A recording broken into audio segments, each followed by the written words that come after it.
Hi, I'm Joni from Stella's Umbrella, and I must introduce you to this madly wonderful memoir, HARLEY LOCO, a memoir of hard living, hair, and post-punk from the Middle East to the Lower East Side by Rayya Elias.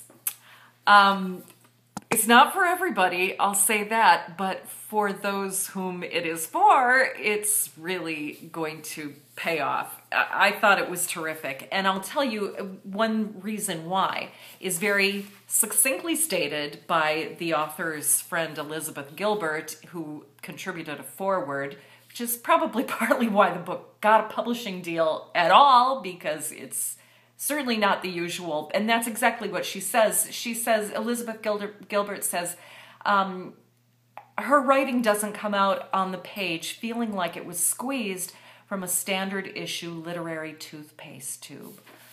That is so right on.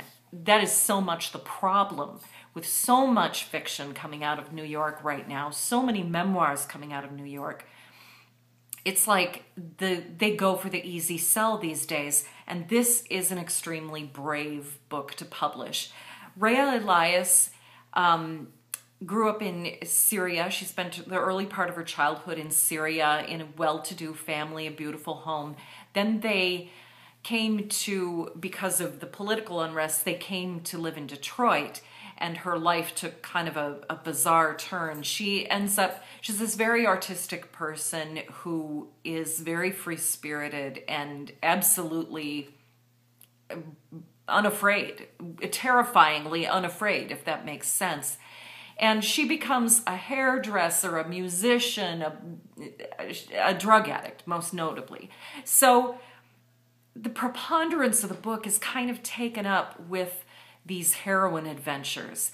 And I know that that's going to make the book not for a lot of people. And in fact, there was a part where I almost had to abandon when she goes through this really spare and matter-of-fact sort of telling of a period in her 20s when she and her girlfriend go to stay with her parents because they're just so amazingly effed up. They've gotten evicted and have nowhere else to go. And her mom is going through this really aggressive chemotherapy.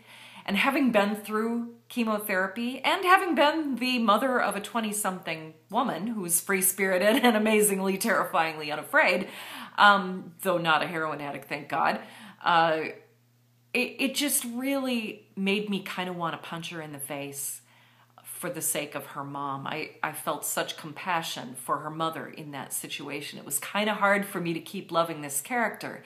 And in fact, she's not a lovable character through most of the book. And I think what makes it work is that she is so absolutely clear-eyed about herself and her motivations and what happened. And then she goes off on these very intelligent little side roads, like, let me tell you a bit about methadone and how it came about as a result of this German factory in World War II, and, you know, really interesting little sidelines that kind of help you understand why she's such a great friend of this interesting author, Elizabeth Gilbert. Because frankly, you know, I kind of want to hang out with her myself now that she's not a drug addict anymore, and she's clearly grown up to be this incredibly cool person who's actually a couple of years older than me. And it made me have this conversation with my 24-year-old daughter about, you know, the Kardashian set. You all think you're just so cool and fabulous. You do not know yet what cool and fabulous is. You know, punk New York, 1970s, 1980s. That's where it was seriously challenging and amazing to be a cool girl.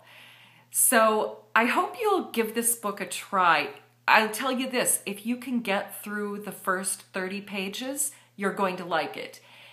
If you can't stomach the first 30 pages, don't feel any obligation to continue just because Elizabeth Gilbert loves this author. It's definitely, I think, an acquired taste and a challenge. And if you're up to that challenge or you're in the mood for that challenge, check it out. Highly recommended.